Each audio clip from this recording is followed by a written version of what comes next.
البتہ ایک بات ذہن میں اور رکھیے طلباء کو، چونکہ اس سے فائدہ ہوگا، کہ امام بخاری رحمۃ اللہ علیہ نے اس حدیث کو، حدیث تسبیح کو سب سے آخر کے طور پہ کیوں چنا؟ اس کے 9-10 جواب ہیں جو کتابوں میں لکھے ہوئے ہیں۔ جب میں نے اپنے استاد سے یہ حدیث پڑھی تھی تو انہوں نے جو جواب محدثین کے لکھوائے تھے کہ بھئی امام بخاری نشست ختم کر کے اٹھ رہے تھے تو انہوں نے کہا کہ میں سبحان اللہ پڑھ لوں گناہ معاف ہو جائیں گے، اور نبی علیہ السلام کو عمر کے آخری حصے میں تسبیح زیادہ کرنے کا اللہ نے حکم دیا، فسبح بحمد ربک واستغفرہ انہ کان توابا۔ تو جب انہوں نے مجھے وہ سارے جواب بتائے تو میں نے کہا کہ حضرت جس لائن کا بندہ ہوتا ہے نا وہی خیال اس کے ذہن میں آتے ہیں۔ کہنے لگے ہاں۔ میں نے کہا کہ چونکہ میری یہ لائن ہے ذکر و سلوک والی، تو ہمارے پاس ہر آنے والا بندہ کوئی نہ کوئی پریشانی لے کے آتا ہے، یہ مصیبت، یہ پریشانی، اس کا حل، اس کا حل، اس کا حل۔ تو مجھے تو یہ لگتا ہے کہ امام بخاری رحمۃ اللہ نے اس کو آخری حدیث کے طور پر اس لیے چنا کہ اب یہ طلباء پڑھ کے گھروں کو واپس جائیں گے، کوئی کاروبار کرے گا، کوئی ملازمت کرے گا، ان کی شادیاں ہوں گی، یہ طالبات گھروں میں جائیں گی، ان کے رشتے آئیں گے، یہ اپنے سسرال کو جائیں گی، پریکٹیکل زندگی گزاریں گے، اور پریکٹیکل زندگی میں ان کو مشکلات کا سامنا ہونا ہی ہے، تو یہ مشکلوں میں پھنسیں گے۔ اس وقت پھر یہ پریشان ہوں گے کہ اب ان مشکلوں سے پھنسنے کی کیا کوئی عمل ہے جو ہمیں بتا دیا جائے۔ تو امام بخاری رحمۃ اللہ وہ عمل جاتے ہوئے بتا گئے کہ دیکھو طلباء، تم اگر تسبیح زیادہ پڑھو گے تو اللہ تعالیٰ تمہاری مشکلات کو آسان کر دے گا۔ تو دلیلیں ہیں، ایک حدیث مبارکہ سے ملتی ہے، ایک مرتبہ عمر رضی اللہ عنہ نے ایک بندے کو 10 درے لگانے کا حکم دیا، جلاد کو کہا کہ اس کو 10 درے لگاؤ۔ اب جلاد نے جب اس کو پہلا درہ لگایا نا تو اس بندے نے کہا سبحان اللہ، یعنی اس وقت کے مجرم بھی ایسے تھے کہ جو چوٹ پڑنے پر اول فال نہیں بکتے تھے، اللہ کا ذکر کرتے تھے۔ تو جب اس نے ایک جو ہے نا درہ لگایا تو مجرم نے کہا سبحان اللہ، تو حضرت عمر رضی اللہ عنہ کا دل پسیج گیا۔ انہوں نے جلاد کو کہا دانی، چھوڑ دو اس کو، بس باقی نہ مارو۔ اب ابن کعب رضی اللہ عنہ بڑے مفتی قسم کے صحابی تھے، وہ پاس تھے، فضاحک ابن کعب، تو ابن کعب رضی اللہ عنہ مسکرا پڑے۔ عمر رضی اللہ عنہ نے ان سے پوچھا کہ میں یضحکک، حضرت آپ مسکرائے کیوں ہیں؟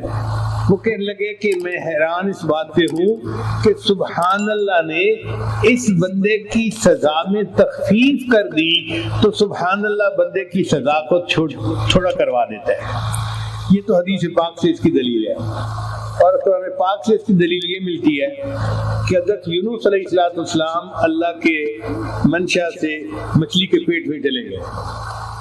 اب مچھلی کے پیٹ میں حضرت یونس علیہ السلام بہت مضطرب تھے، اندھیرا تھا، ایک رات کا اندھیرا، ایک مچھلی کے پیٹ کا اندھیرا، اور ایک وہ سمندر کے نیچے تھی وہاں کا اندھیرا۔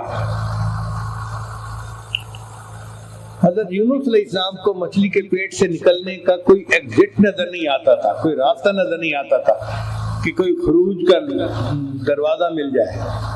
اب اس اندھیرے میں جب کوئی امید نظر نہیں آتی تھی، حضرت یونس علیہ السلام نے اللہ کی تسبیح بیان کی، لا الہ الا انت سبحانک انی کنت من الظالمین، اور اس تسبیح کی برکت سے اللہ نے ان کو مچھلی کے پیٹ سے نجات عطا فرمائی۔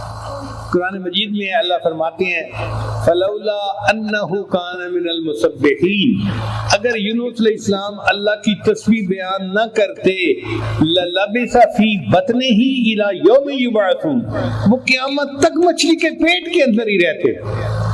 تو یہ تسبیح ایسا عمل ہے کہ جس مصیبت میں وہ قیامت تک گرفتار رہ سکتے تھے، اللہ نے اس مصیبت سے ان کو تسبیح کے صدقے نجات عطا فرمائی۔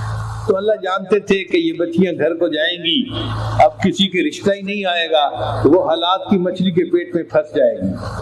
تعلیم مکمل ہو گئی ہے، ماں باپ چاہتے ہیں بچی کی شادی کریں، رشتہ ہی نہیں آ رہا، اب بچی خود تو کچھ نہیں کر سکتی، تو حالات کی مچھلی کے پیٹ میں بیچاری پھنس گئی۔ کیسے نکلے اس کو عمل پڑھنے کی ضرورت ہے۔ تو امام بخاری نے بتا دیا کہ تم عالمہ ہو، عملیات والوں کے پیچھے بھاگنے کی کوئی ضرورت نہیں، سبحان اللہ کی کثرت کرو گی، اللہ تمہیں بھی حالات کی مچھلی کے پیٹ سے نکال دیں گے۔ یا یہ عالم ہے، یہ پڑھ کے گیا، اس نے کاروبار شروع کیا اور قرضہ سر پہ یکدم چڑھ گیا، نقصان ہو گیا۔ اب کئی لوگ قرضے کی مچھلی کے پیٹ میں ایسا پھنس جاتے ہیں، نکل ہی نہیں پاتے، کوشش کرتے ہیں، دن رات محنت کرتے ہیں، نکلنے کی صورت نظر نہیں آتی، پھر پریشان ہو کے کہتے ہیں کہ جی کوئی عمل بتاؤ کہ ہم ان حالات سے نکل جائیں۔ تو امام بخاری نے پہلے ہی بتا دیا کہ تم تسبیح کی کثرت کرنا، اللہ تعالیٰ تمہیں قرضے کی مچھلی کے پیٹ سے نکال دیں گے۔ لہذا امام بخاری رحمۃ اللہ نے طلباء اور طالبات کو جاتے جاتے ایک ایسا نسخہ بتا دیا کہ اب علماء طلباء کو عاملین کے پاس جانے کی پوری زندگی ضرورت ہی نہیں ہے۔ حدیث پاک کے مطابق تسبیح کی کثرت کریں، اللہ تعالیٰ حالات کی مچھلی کے پیٹ سے نجات عطا فرمائیں گے۔ تو استاد نے اس جواب کو پسند فرمایا تھا۔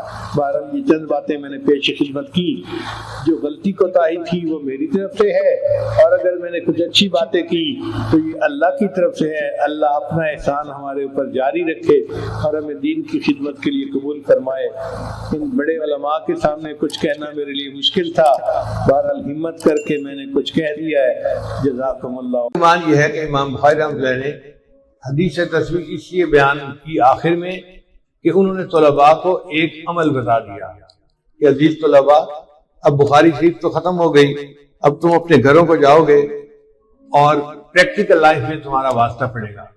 کوئی بندہ جاب کرے گا، کوئی کاروبار کرے گا، کوئی قرضوں میں پھنسے گا، کوئی مشکل میں پھنسے گا، تو پریشان ہو کے کہے گا کہ بھائی میں اب کیا کروں ان حالات کے مسئلوں سے نکلنے کے لیے۔ بچیاں جائیں گی اپنے گھروں میں، ماں باپ ان کے رشتے کر دیں گے، مگر کچھ بچیاں ایسی بھی ہوں گی کہ تعلیم بھی مکمل ہو گئی، شادی کی عمر کو بھی پہنچ گئی، مگر رشتے نہیں آتے۔ اب بچیاں خود تو نہیں کر سکتی، وہ حالات کے اندر بند ہو جاتی ہیں، کر بھی کچھ نہیں سکتے اور نکلنے کا راستہ بھی نظر نہیں آتا۔ تو امام بخاری رحمۃ اللہ نے ان کو عمل بتا دیا کہ اگر تم تسبیح کا ذکر زیادہ کرو گے تو اللہ تعالیٰ تمہیں ان حالات میں سے نکال دے۔ اور اس کی دلیل یہ ہے کہ یونس علیہ السلام ایک پیغمبر تھے جو مچھلی کے پیٹ میں چلے گئے تھے۔ اب مچھلی کے پیٹ میں ان کو سمجھ نہیں لگ رہی تھی کہ باہر نکلنے کی کیا ترکیب ہے، کوئی مخرج نہیں نظر آتا تھا۔ انہوں نے اللہ کی تسبیح بیان کی، لا الہ الا انت سبحانک انی کنت من الظالمین۔ اللہ نے مچھلی کو حکم دیا کہ تم میرے یونس کو کنارے کے اوپر واپس نکال دو، چنانچہ ان کو مچھلی کے پیٹ سے نجات مل گئی۔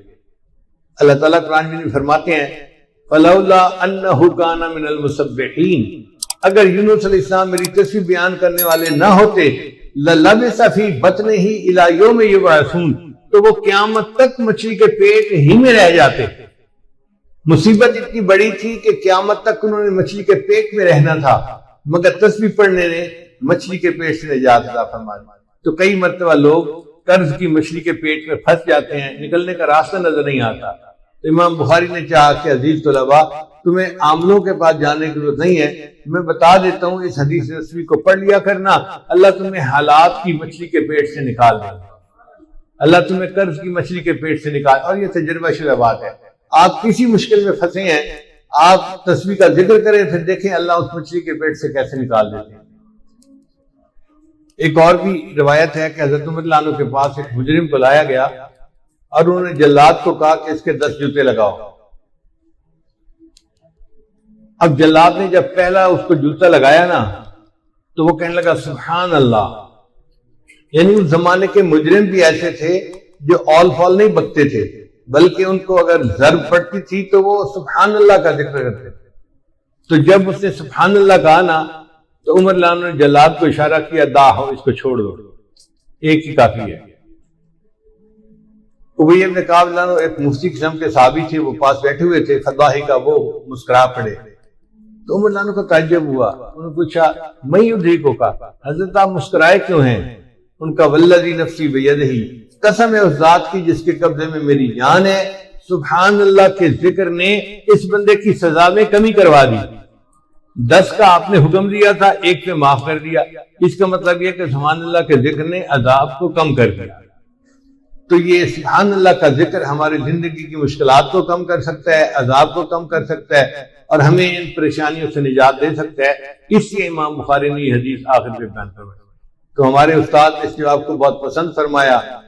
اللہ تعالی ہمیں اللہ اپنا ذکر کثرت کے ساتھ کرنے کی توفیق عطا فرمائے، اور مفتی صاحب کے جو مختلف ادارے ہیں اللہ ان کو دن دگنی رات چوگنی ترقی عطا فرمائے، اور ہمیں تقوی و طہارت کے ساتھ اس دین کے کام کو دن رات کرنے کی توفیق عطا فرمائے۔